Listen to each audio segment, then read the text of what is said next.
स्वागत है आप सभी का मेरे YouTube चैनल पे जिसका नाम है competition with TS.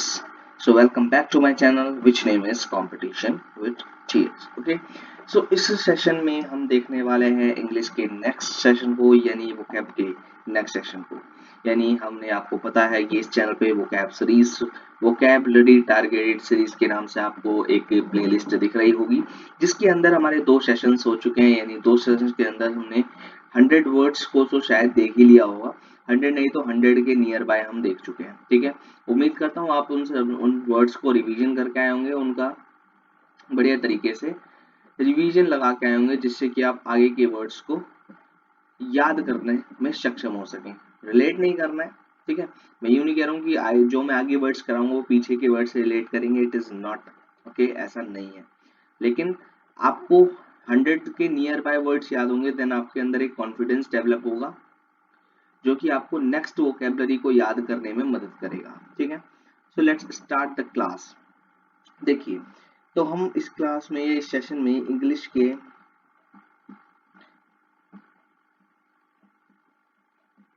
Vocabulary session को देखने वाले हैं या देख रहे हैं।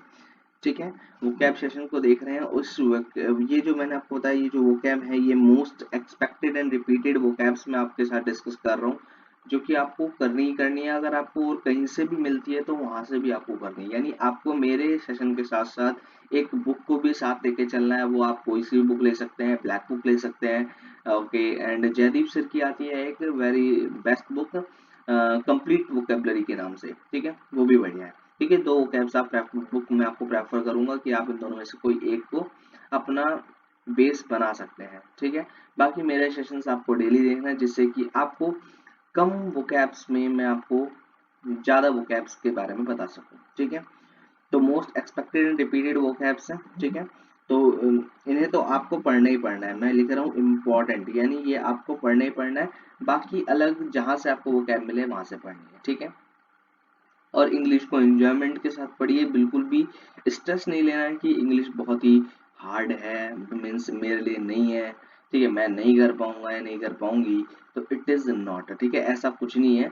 आपको ऐसे थॉट को अपने दिमाग में से बाहर निकाल देना है। ठीक है, तो टाइम वेस्ट ना करते हुए स्टार्ट करते हैं अपनी क्लास को। This is a vocabulary session, the vocabulary series, class number 3, a beneficial for all one competitive exams and like SSC, bank, CDS, CPO, NDS, steno etcetera. ठीक है, तो इस चैनल पे आपका दोबारा से स्वागत है और स्टार्ट करते हैं। और आज की मैं एक बात और बताना चाहता हूँ कि आज की जो वोकैब्स हैं वो मैंने अलग पैटर्न्स पर आपके साथ डिस्कस करूंगा। यानी मैं पिछले 2 सेशन से मैंने आपको वोकैब्स को इस तरीके से बताया कि मैं आपको अलग अलग यानी 20 से 25 वोकैब्स में आपके साथ डिस्कस कर रहा था। ठीक है, लेकिन आज मैं आपके साथ 3 वोकैब्स से डिस्कस करूंगा, लेकिन उससे रिलेटेड कई सारी वोकैब्स मैं आपके साथ डिस्कस करूंगा, जो कि बहुत ही इंपॉर्टेंट होंगी, और सिनोनिम एंटोनिम्स के साथ मैं आपके साथ डिस्कस करने वाला हूँ।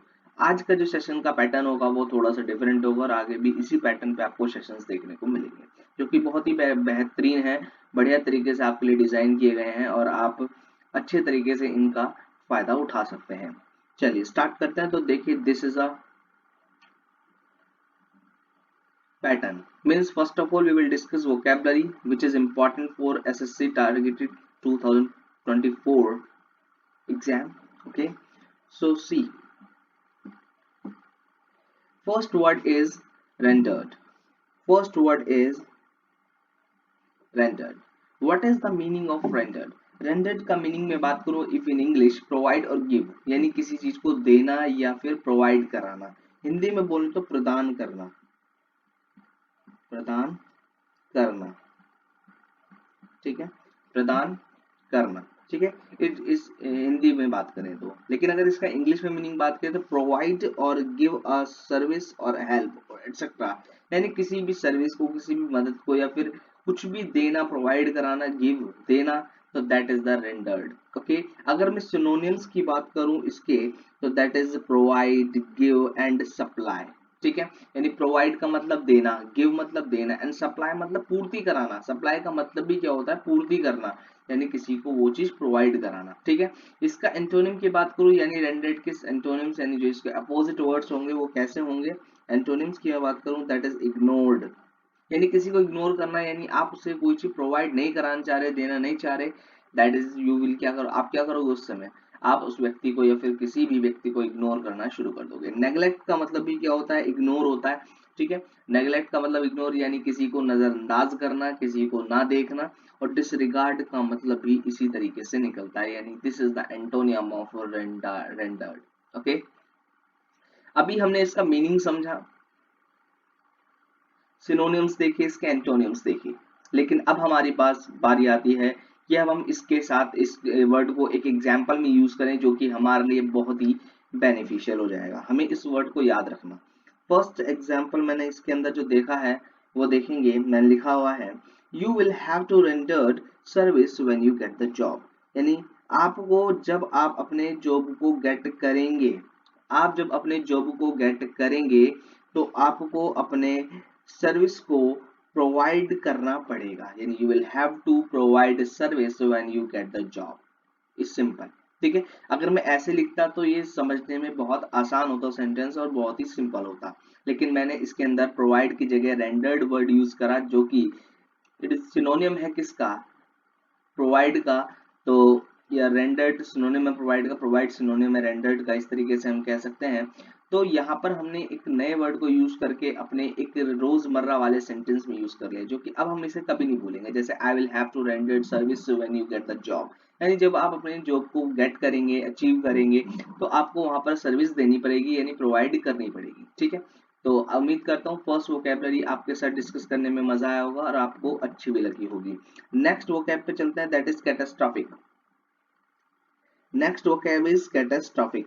What is the meaning of catastrophic की मैं बात करूं तो अगर हिंदी में बात करें, इसका जो मीनिंग होता है वो होता है विपत्ति पूर्ण। ठीक है, इसका जो मतलब होता है वो होता है विपत्ति पूर्ण। ठीक है, विपत्ति पूर्ण की मैं बात करूं, एक्सट्रीमली अनफॉर्चुनेट और अनसक्सेसफुल, यानी हमेशा कुछ ना कुछ परेशानी आती रहती है। ठीक है, मीनिंग इसका अगर मैंने लिखा एक्सट्रीमली अनफॉर्चुनेट, यानी जो हम चाहते हैं या जो होना चाहिए वो होता नहीं है, हमेशा विपत्ति ही आती रहती है, यानी समस्याएं सामने देखने को मिलती हैं, यानी हम सक्सेसफुल हो ही नहीं पाते, अनसक्सेसफुलनेस हमारे अंदर देखने को मिल जाती है। ठीक है, तो कैटास्ट्रॉफिक मींस विपत्ति पूर्ण, यानी एक्सट्रीमली अनफॉर्चुनेट और अनसक्सेसफुल। इसके सिनोनिम्स की मैं बात करूं तो सिनोनिम्स इसका डिजास्टर्स। तो डिजास्टर जब भी देखो, डिजास्टर्स बना है डिजास्टर से। ठीक है, डिजास्टर का मतलब होता है परेशानियां आना, ठीक है, परेशानी उत्पन्न होना। ठीक है, डिजास्टर्स। क्लैमिटस, ठीक है, कैलेमिटस, कैलेमिटस का मतलब भी होता है, यानी catastrophic is synonym of a calamitous, और calamitous is synonym of a catastrophic, यानी अनफॉर्चुनेट और unsuccessful. And cataclysm, cataclysmic, okay, क्लिज्मिक, कैटेक्लाइज्मिक, ओके, कैटेक्लाइज्मिक। आपको प्रोनाउंसिएशन भी बेहतरीन रखनी है जिससे कि आप अपने स्पेलिंग टेस्ट को बहुत बढ़िया तरीके से इंप्रूव कर सकें। तो सिनोनिम मैंने आपके साथ डिस्कस करी, डिजास्टर्स, क्लैमिटस एंड कैटेक्लाइज्मिक। ओके, तो ये इंपॉर्टेंट सिनोनिम्स है इसके। ठीक है, और जो कि इनका मतलब भी क्या होता है, विपत्ति पूर्ण होता है, यानी एक्सट्रीमली अनफॉर्चुनेट और अनसक्सेसफुल, यानी हमेशा समस्या का उत्पन्न होना। ठीक है, यानी हम जो चाहते हैं हमारे लिए वो लाभदायक नहीं हो पाता है। इसका एंटोनियम भी हो सकता है क्या, कि अगर बात करें फॉर्चुनेट, यानी बहुत ही बढ़िया, विपत्ति पूर्ण ना होना, फॉर्चुनेट का मतलब जो हम चाहते हैं या जो होना चाहिए वो होता है। ठीक है, और हमारे लिए वो बेनिफिशियल होगा एंड प्रॉफिटेबल भी होगा। ठीक है, तो यहाँ पर हमने इसके एंटोनिम सिनोनिम को देखा, तो जो कि बहुत ही आसान थे इसके सिनोनिम और एंटोनियम। ठीक है, और अब हम इस वर्ड को अगर एक सेंटेंस में यूज कर लें, ठीक है, तो वो हमारे लिए और बढ़िया तरीके से इसका मीनिंग समझने में हेल्प करेगा। देखिए, तो इसका एग्जाम्पल की मैं बात करूं, इसका एग्जाम्पल है spend too much money on this product, it can be catastrophic for us. ठीक है, यानी इस प्रोडक्ट पर पैसे खर्च करना, इस प्रोडक्ट पर पैसे या फिर मनी को स्पेंड करना हमारे लिए विपत्तिपूर्ण साबित हो सकता है, यानी बेनिफिशियल साबित नहीं हो सकता है, कहने का मतलब है। ठीक है, डिजास्टर साबित हो सकता है, यानी हमारा इसके अंदर कोई भी प्रॉफिट देखने को नहीं मिलेगा, हम यहाँ पर नुकसान भी उठा सकते हैं और हमारा बहुत बड़ा नुकसान हो सकता है। ठीक है, इसका मतलब यहाँ है spend too much money on this product, it can be catastrophic for us. ठीक है, यानी अगर हम इस प्रोडक्ट पर ज्यादा पैसा खर्च लगाते हैं, यानी कि भी आप क्या करते हो, इस कंपनी पर ज्यादा इन्वेस्टमेंट करते हैं, तो ये कंपनी घाटे में भी जा सकती है ना, तो ये हमारे लिए विपत्तिपूर्ण भी तो हो सकता है, तो it can be catastrophic for us. देखिए कितना बड़ी एग्जाम्पल है, ठीक है। चलिए स्टार्ट करते हैं नेक्स्ट vocab को। Next vocab is buoyant, okay, buoyant, buoyant pronunciation आपको ठीक रखनी है। Third one is buoyant, okay, third one is buoyant। So what is the meaning of buoyant? buoyant का अगर मैं इंग्लिश में मीनिंग में बात करूं तो चीरफुल एंड ऑप्टिमिस्टिक, यानी आशावादी और खुश रहने वाला व्यक्ति, ठीक है, जो हमेशा प्रसन्न रहता है। तो इसका मीनिंग भी हिंदी में निकाल सके तो कहेंगे प्रसन्न चित्त, प्रसन्न चित्त, ठीक है। प्रसन्न चित्त is a Hindi meaning of this word, and meaning अगर इंग्लिश में बात करें तो चीरफुल एंड ऑप्टिमिस्टिक, ठीक है। ऑप्टिमिस्ट का मतलब होता है आशावादी, यानी अ पर्सन हु बिलीव, और person is a person who is hopeful, यानी उम्मीद भरा, यानी उसे उम्मीद रहती है कि ये तो हो गई होगा, ठीक है, उम्मीद पर कायम रहता है, ठीक है। अगर इसके मीनिंग को हमने देख लिया, अब बात करते हैं इसके सिनोनिम्स की। तो सिनोनिम्स बड़े ही आसान है। चीरफुल यानी हमेशा खुश रहने वाला, चिरी का मतलब भी वही होता है, और हैप्पी यानी खुश, ठीक है, हमेशा प्रसन्न रहता है। वो ज्यादा इसके हार्ड सिनोनिम्स नहीं है कि आपको याद करने पड़ेंगे, ठीक है, इसलिए मैं छोटे सिंपल सिंपल सिनोनिम्स आपके साथ लेके आ रहा हूँ, ये लेके आया हूँ, जिससे कि आपको कॉन्फिडेंस आ सके कि इसके सिनोनिम मुझे याद है, बस मुझे एक वर्ड याद करना है, ठीक है। लेकिन ऐसा नहीं है कि मैं बिल्कुल ही मतलब सिंपल सिंपल सिनोनिम्स आपके लिए हूँ, कुछ बेहतरीन भी है जो एग्जाम के पॉइंट ऑफ व्यू से इम्पोर्टेंट भी है, ठीक है। तो इस सिनोनिम्स का मतलब ये नहीं है कि कुछ सिनोनिम्स याद करके इनको अप्लाई करना है, ये कभी कभार क्या होता है आपके वर्ड्स को समझने में भी हेल्प करते हैं, ठीक है। नेक्स्ट बात करते हैं एंटोनिम्स की। एंटोनिम्स की मैं बात करूं तो एंटोनिम्स इसके होंगे डिप्रेस्ड, यानी जो डिप्रेस हो जाएगा, खुश नहीं, जो डिप्रेस व्यक्ति होता है वो कभी खुश नहीं रहता, उदास रहता है। Pessimistic means a person who is not hopeful, यानी ऑप्टिमिस्ट का ये क्या है, एंटोनियम है, पैसिमिस्ट, ओके। सो ये आपकी चीजें समझ में होगी। अब हम इसको एक एग्जाम्पल के थ्रू समझेंगे तो बड़ा ही मजा आ जाएगा, ठीक है, बड़ा ही मजा आ जाएगा, और एग्जाम्पल के थ्रू समझते हैं। तो इसका example, the conference ended with the party in a buoyant mood. The conference ended यानी जो कॉन्फ्रेंस हुई वो खत्म हुई, विद द पार्टी, पार्टी के साथ, इन अ बुओयंट मूड यानी एकदम खुशहाल, हमारा जो उस समय मूड था एकदम खुशहाल था, हम प्रसन्न हो गए, इस पार्टी से मजा आ गया, ठीक है ना। ये जो कॉन्फ्रेंस एंड हुई विद द पार्टी, पार्टी के साथ, बड़ा ही मजेदार मूड उस समय था हमारा, यानी हमारा मूड अच्छा हो गया, प्रसन्न हो गया, है ना, मतलब प्रसन्न हो गए, जैसे ऋषि महाराज कहते हैं हम प्रसन्न हुए आपसे, इसी तरीके से वो व्यक्ति भी प्रसन्न हुआ, खुश हुआ, और मजा आया उसे, है ना, उन्हें हैप्पी फील करा। तो ये था तीसरा वर्ड जो कि हमारे लिए बहुत इंपॉर्टेंट था। नेक्स्ट फोर्थ वर्ड पे चलते हैं, दैट इज लिटिगेंट। लिटिगेंट मतलब क्या होता है, what is the meaning of litigant? Litigant is the most important word, you will have to learn it, okay, आपको इसे याद करना पड़ेगा, ठीक है। लिटिगेंट का मतलब अगर मैं हिंदी में इंग्लिश में बात करूं, हिंदी में मैं बताऊंगा, इंग्लिश में बात करूं तो इंग्लिश में इसका मीनिंग निकलता है person, a person involve in a law suit, ठीक है। लॉ सूट यानी कहीं ना कहीं ये पॉलिटिकल वर्ड है, ठीक है, यानी जो कोर्ट में यूज किया जाता है, या फिर पॉलिटिकल वर्ड या पॉलिटिकली यूज किया जाता है वो वर्ड होगा, ठीक है। और हम जिस एरिया में या जिस क्राइटेरिया में हम अपने जॉब को प्रेफर करते हैं या अपनी जॉब को लेना चाहते हैं, तो that is also government, that is a political job, ठीक है। हमें नेताओं को क्या देनी, सलाह देनी है, ठीक है, ठीक है, तो इस तरह के काम करने हैं, यानी हमें पॉलिटी के अंदर रहकर हर एक चीज को करना है, बाकी हम पॉलिटी से अलग होंगे लेकिन पॉलिटी में भी मिक्स होंगे, ठीक है ना। तो लिटिगेंट ये एक ऐसा वर्ड है जो कि बहुत इंपॉर्टेंट हो गया, ठीक है। तो लिटिगेंट का मतलब अगर इंग्लिश में बात करो तो person involve in a law suit, यानी लॉ सूट यानी आपने काला कपड़ा देखा हो, काला कोट, ठीक है, कहते हैं कि काला कोट सफेद कोट से बच के रहना चाहिए, ठीक है। तो काले कोट, सफेद कोट आपको पता ही है, और एक खाकी कोट भी कहते हैं, ठीक है। चलिए, तो देखिए काला कोट की बात करते हैं तो यहाँ पे वकील की बात हो रही है, यानी एडवोकेट की बात हो रही है, ठीक है। जो पर्सन लो सूट में यानी जो काले कोट में इन्वॉल्व होता है उसी को लिटिगेंट कहता है। अब उसे हिंदी में क्या कहेंगे, अगर एक वर्ड में आंसर कहें तो मुकदमेबाज, ठीक है, क्या होगा इसका, मुकदमेबाज,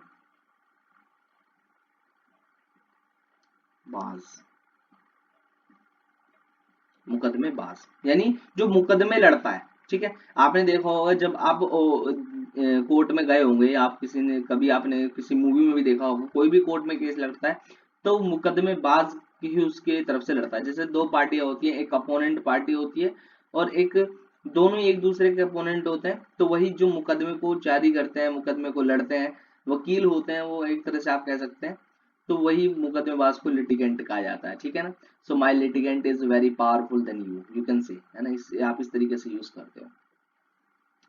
नेक्स्ट बात करते हैं इसके सिनोनिम्स की।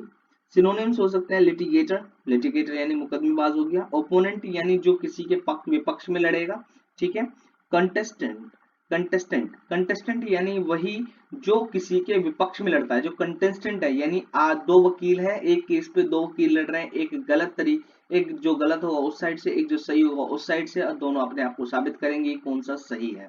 ठीक है, तो ये एक दूसरे के क्या हुए, कंटेस्टेंट हुए, यानी यहाँ पर प्रतिस्पर्धा देखने को मिली, इसलिए इसका सिनोनिम क्या हो गया, कंटेस्टेंट हो गया। ठीक है, तो synonyms litigator, opponent and contestant. Okay, next antonyms की मैं बात करूं इस वर्ड में, इस वर्ड के एंटोनिम्स क्या है, तो एंटोनिम डिफीडेंट यानी जो ओपोनेंट का उल्टा हो गया डिफीडेंट, जो एक दूसरे को डिफीट करें, और सस्पेक्ट, ठीक है, सस्पेक्ट। तो ये इसके एंटोनिम्स हो गए। एंटोनिम्स यानी जो लिटिगेंट को कहते हैं, जो मुकदमेबाज नहीं होता वो डिफीडेंट होता है, डिफीट कर जाएगा, सस्पेक्ट होता है, मुजरिम कहते हैं उसे। ठीक है, चलिए ठीक है, तो अब बात करते हैं इसके एग्जाम्पल की। तो एग्जाम्पल की बात करूं तो बहुत ही सिंपल एग्जाम्पल मैं आपके लिए लाया हूं, जिससे कि आप इस वर्ड को याद करने में और आसानी से इसे याद कर सकें। तो लिखा है the person is best litigant in Supreme Court, मतलब that person is best litigant in Supreme Court, यानी if you want to apply this case in the Supreme Court, तो अगर आप इस केस को सुप्रीम कोर्ट में अप्लाई करना चाहते हैं, इसे ठीक है, इसे दर्ज करवाना चाहते हैं, तो अगर आपको वकील की जरूरत है, यानी आपको अगर मुकदमेबाज की जरूरत है, दैट पर्सन, यानी किसी पर्सन को बोला जाए तो that person is best litigant, यानी वो बंदा बड़ा ही अच्छा मुकदमेबाज है सुप्रीम कोर्ट में। ठीक है, आप उससे एक बार बात कर सकते हो, that person is best litigant in Supreme court. ठीक है, उम्मीद करता हूँ सब समझ में आ रहा होगा।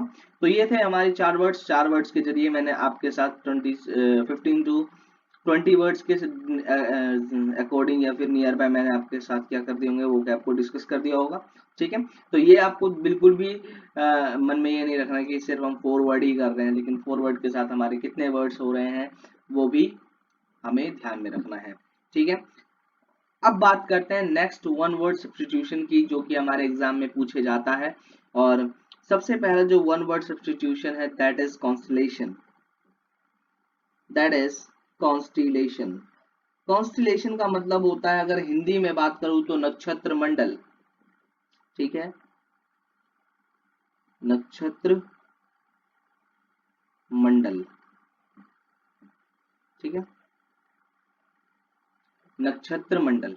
ठीक है, तो इसका मतलब होता है a number of stars group together, यानी जब आप एक आकाश में देखते हैं तो आकाश में आपको कई सारे तारे एक साथ दिखते हैं, यानी कई सारे एक ही जगह बहुत सारे आपको तारे दिखते हैं, तो ये क्या होते हैं, कॉन्स्टलेशन, यानी नक्षत्र मंडल, यानी तारों के समूह को हम कॉन्स्टलेशन कहते हैं, नक्षत्र मंडल कहते हैं। It is a geographical word. ठीक है, बड़ा ही इंपॉर्टेंट वर्ड है। ठीक है, और सबको आसानी से पता भी होता है। ठीक है, second word is homicide. Homicide की मैं बात करूं तो मर्डर ऑफ मैन, मानव की हत्या, यानी किसी भी व्यक्ति की हत्या, दैट इज मर्डर, यानी होमिसाइड, यानी किसी को ये एक व्यक्ति है मान के चलिए, ठीक है, एक व्यक्ति है, आपने इसे शूट करा और ये व्यक्ति यहाँ पर इस तरीके से मर गया, पड़ा पाया, तो यानी आपने इसका मर्डर कर दिया, और मर्डर जब कर दिया तो that is you are homicide, you are homicide. ठीक है, उम्मीद करता हूँ सब समझ में आ रहा होगा। चलिए आगे बढ़ते हैं, आगे हमारे कुछ मिस स्पेल्ड वर्ड हैं, यानी आपके सामने ये दो चीजें दी गई हैं, एक क्वेश्चन आपके सामने ये है और दूसरा क्वेश्चन आपके सामने ये है, यानी you have two questions of miss spelled word, यानी इन चारों में से कौन सा सही है आपको बताना है। ठीक है, कौन सा सही है।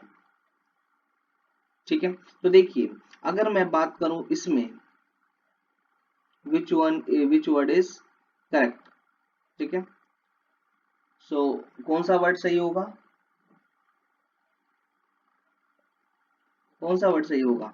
तो आपको पता है हमारा जो इसके अंदर फर्स्ट क्वेश्चन है, इसके अंदर जो वर्ड्स सही होगा वो होगा, देखिए जब आप इन्हें सारों को पढ़ेंगे तो आपको एक जैसा लगेंगे, यानी सबका साउंड एक जैसा देखने को मिलेगा, आप कंफ्यूज हो जाओगे कौन सा लगाना है, ठीक है।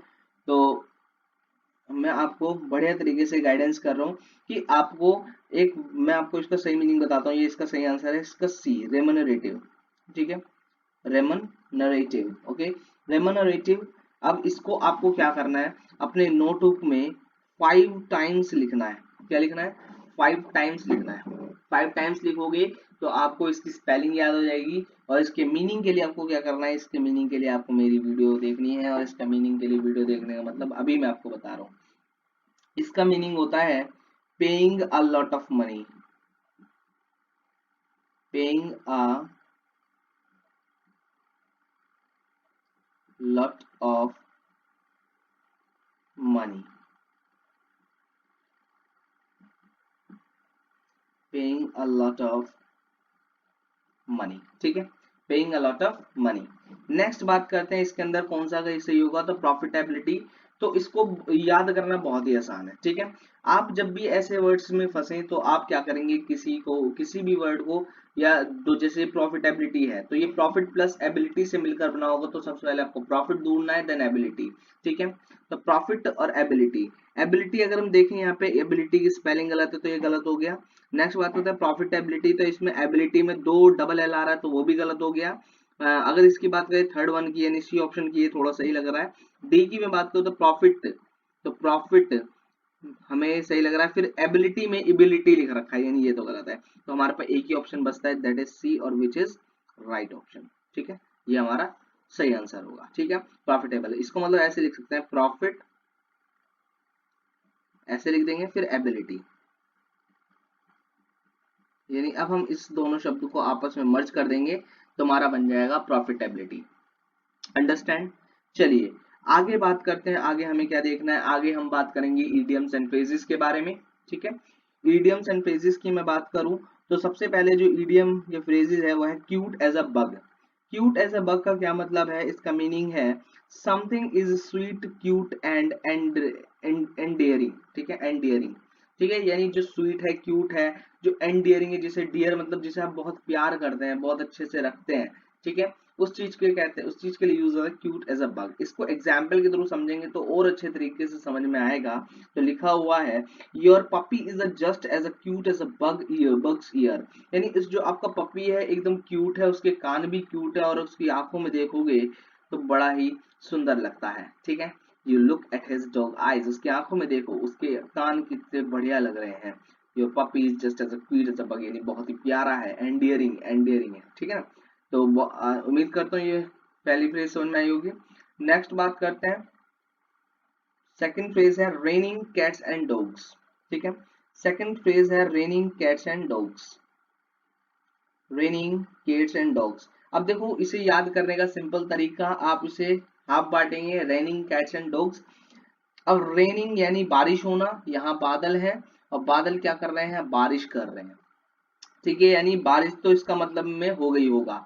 लेकिन बात करें कैट्स एंड डॉग, कहीं आपको कैट्स एंड डॉग दिख जाते हैं तो आपके ऊपर, कभी कुत्ता दिख जाए तो आपको कभी अनजान समझ के क्या करता है, भौंकता है, क्या करता है, भौंकता है, यानी आप पे मूसलाधार आवाज भौंकने की बारिश कर देता है, मूसलाधार है ना, एकदम बढ़िया, आपको डरा देगा, ठीक है। ऐसे ही बिल्ली अगर आप देख लो, अगर आपको बहुत कैडी नजर से देख रही है और आपके पीछे पड़ गई तो आपको डरा देगी, ठीक है, उसकी आंखें ही डरा देती हैं, यानी ऐसी बारिश जो आपको डरा दे, यानी मूसलाधार बारिश, ठीक है। Raining extremely heavily, raining extremely heavily, ठीक है, रेनिंग एक्सट्रीमली यानी बहुत तादाद, यानी मूसलाधार बारिश होना बहुत ही ज्यादा तादाद में, यानी ऐसी बारिश जो बाढ़ यानी गलियों में सड़कों पर पानी भरने के काबिल है, ठीक है। इसको एक एग्जांपल के थ्रू समझते हैं, वी कांट गो टुडे, इसका एग्जांपल है ये, We can't go today because of raining cats and dogs, यानी आज हम नहीं जा सकते क्योंकि बाहर मूसलाधार बारिश हो रही है, यानी because of raining cats and dog, यानी बिकॉज ऑफ मूसलाधार बारिश,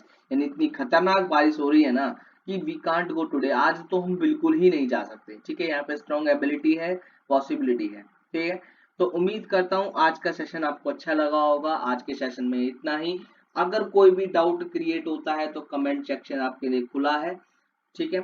आप उसे यूज करके अपने डाउट को क्लियर कर सकते हैं, और ऐसे ही डेली आपके लिए vocab सेशंस में आपके इस चैनल पे लाता रहूंगा, और उम्मीद करता हूँ आप इन सेशन का फायदा भी उठा रहे होंगे, ठीक है। अगर वीडियो अच्छी लगी हो तो लाइक एंड सब्सक्राइब करेंगे और बेल आइकन को प्रेस करेंगे, जिससे कि आने वाली वीडियोस की जो नोटिफिकेशन है आपको सबसे पहले मिल जाए, जिससे कि आप इन वोकैब्स को सबसे पहले पढ़ सकें और अपने सिलेक्शन को सबसे पहले अचीव कर सकें। चलिए आज की वीडियो में इतना ही। नेक्स्ट हम वीडियो में बात करेंगे नेक्स्ट सेशन के या कुछ अलग वोकैब्स के बारे में। उम्मीद करता हूँ सारी चीजें समझ में आ रही होंगी। जय हिंद दोस्तों, और मुलाकात होगी नेक्स्ट सेशन में। गुड इवनिंग, गुड मॉर्निंग दोस्तों, एंड ख्याल रखिएगा अपना।